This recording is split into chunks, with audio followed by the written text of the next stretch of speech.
Supreme কোর্টের high court বিভাগে একটি রিট পিটিশন দায়ের করা হয়েছিল এবং এই রিট পিটিশনে আমাদের অতি সম্প্রতি জাতীয় সংসদে পাশকৃত সুপ্রিম কোর্ট সচিবালয় রহিতকরণ আইন 2026 এটাকে চ্যালেঞ্জ করে মূলত রিট পিটিশনটি দায়ের করা হয়েছে এবং বলা হয়েছে যে এই আইনের যে বিধান কেন সংবিধানের বহির্ভূত বলে ঘোষণা করা হবে না, ইংরেজিতে আল্ট্রাভায়ার্স অফ দ্য কনস্টিটিউশন।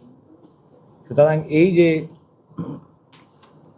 রহিতকরণ আইন সেটা কেন সংবিধান বহির্ভূত বলে ঘোষণা করা হবে না মর্মে একটা রুল চাওয়া হয়েছে এবং ওনারা একটা অন্তর্বর্তীকালীন আদেশ চেয়েছিলেন যে সুপ্রিম কোর্ট সচিবালয় যেটি গঠিত হয়েছিল একটা অধ্যাদেশের মাধ্যমে, সেটা 11ই ডিসেম্বর 2025 থেকে শুরু হয়েছিল।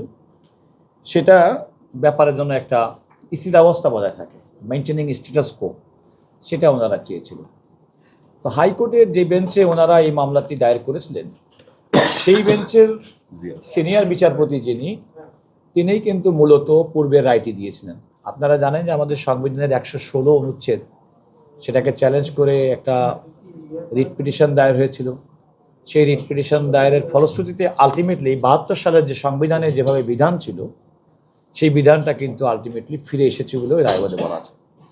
কিন্তু রায়ের একটা উল্লেখযোগ্য অংশ হচ্ছে, এই রায় যখন দেওয়া হয়েছিল, যিনি অথর জাজ ছিলেন, অর্থাৎ যে রায়টি সিনিয়র বিচারপতি যিনি ছিলেন, আজকের মামলাটিও একই বিচারপতির আদালতে ওনারা মুভ করার চেষ্টা করেছেন।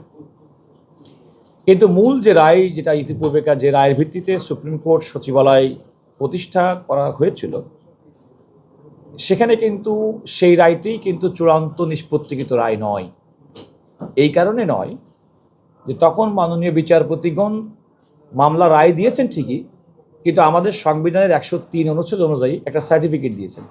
সার্টিফিকেট দেওয়ার অর্থ হচ্ছে যে সেটা সরাসরি আপিল বিভাগে আপিল হিসেবে চূড়ান্ত নিষ্পত্তি হবে এবং এই চূড়ান্ত নিষ্পত্তি না হওয়া পর্যন্ত আমাদের পক্ষ থেকে বক্তব্য, আমি অ্যাটর্নি জেনারেল হিসেবে বক্তব্য রেখেছি, যে বলেছি যে যেহেতু ম্যাটারটা সুপ্রিম কোর্টের আপিল বিভাগে এবং আপিলের দায়েরের প্রক্রিয়া আমাদের এই অফিসের পক্ষ থেকে প্রক্রিয়াধীন রয়েছে, সুতরাং ওটা নিষ্পত্তি না হওয়া পর্যন্ত এই মামলাটা শুনানি করা উচিত হবে কিনা।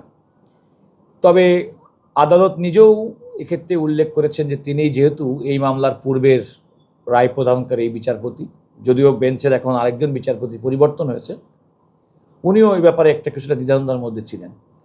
তো আসলে আমাদের পক্ষ থেকে আমি আদালতকে যে কথা বলেছি যে নতুন ডেমোক্রেটিক গভর্নমেন্টের যাত্রা শুরু হয়েছে এবং কিছু কিছু আশঙ্কার কথা পিটিশনারের পক্ষ থেকে বলা হচ্ছিল। সেক্ষেত্রে আমি বলেছি যে আমরা কেন সব কিছুতে নেতিবাচকভাবে দৃষ্টিভঙ্গি দেখছি, কারণ যে রহিতকরণ আইনের মধ্যে বলা আছে আরও অধিকতর যাচাই বাছাই করা হতে হবে। এই অধিকতর যাচাই বাছাই অর্থ তো এটাও হতে পারে যে সুপ্রিম কোর্টের আপিল বিভাগের চূড়ান্ত নিষ্পত্তি পর্যন্ত তারা দেখতে পারে এবং আমাদের পক্ষ থেকে আমরা বলেছি যত দ্রুত সম্ভব আমরা পূর্বের রায়টির বিরুদ্ধে আমরা আমাদের আপিল দায়ের করব। তো আদালতও আমাদের এই বক্তব্যটাকে গ্রহণ করার এক পর্যায়ে এই মামলার বাদীপক্ষের আইনজীবী তিনি বললেন যে আমরা একটু অপেক্ষা করি, আমাদের মামলাটা এই আদালতে থাকুক। যদিও আদালত প্রথম দিকেই আসলে মামলাটি লিস্টে রাখার ব্যাপারে অত বেশি আগ্রহী ছিলেন না, বাট আমাকে যখন জিজ্ঞেস করেছে আমি বললাম যে আপনারা কোন মামলা লিস্টে রাখবেন কি রাখবেন না এক্সক্লুসিভলি আপনাদের ব্যাপার, কোর্টের জুডিশিয়ারি ব্যাপারে আমি কোনো মন্তব্য করতে চাই না। আদালত বললেন যে মামলাটা আমাদের লিস্টে থাকবে এবং তারা আপিল বিভাগে আলটিমেটলি যে আমরা যে আপিল দায়ের করব সেই আপিলের নিষ্পত্তির মাধ্যমে আলটিমেটলি বিষয়টি সুরা হবে। আরেকটি কথা আমি আদালতকেই বলেছি যে দেখেন, এই রায়টি ঘোষিত হয়েছে, প্রকাশিত হয়েছে আলটিমেটলি 7ই এপ্রিল, তার মানে 13 দিন সময় আমাদের মামলার প্রায় প্রস্তুতি আমাদের আপিল দায়েরের ক্ষেত্রে। আর এই রায়টি যখন ইনিশিয়ালি হয়েছিল তারপরে কিন্তু এই সুপ্রিম কোর্ট সচিবালয় অধ্যাদেশটি জারি হয়েছিল এবং সংবিধানের 93 অনুচ্ছেদ অনুযায়ী পার্লামেন্টে কোনো অধ্যাদেশ হলে কিভাবে সেটা ডিল হবে সেটাও কিন্তু সংবিধানের বিষয়টা আমি আদালতের সামনে উপস্থাপন করেছি। আদালত বাদীপক্ষের আইনজীবী তার বক্তব্য শুনেছেন, আমার বক্তব্য শুনেছেন। এখন আদালতের কাছে মামলাটি তাদের কার্যতালিকায় অন্তর্ভুক্ত থাকবে এবং আমরা আমাদের প্রক্রিয়া আমাদের পক্ষ থেকে সুপ্রিম কোর্টের আপিল বিভাগে আপিলের যে প্রক্রিয়া সেটা আমরা যত দ্রুত সম্ভব আমরা এটা সম্পন্ন করব।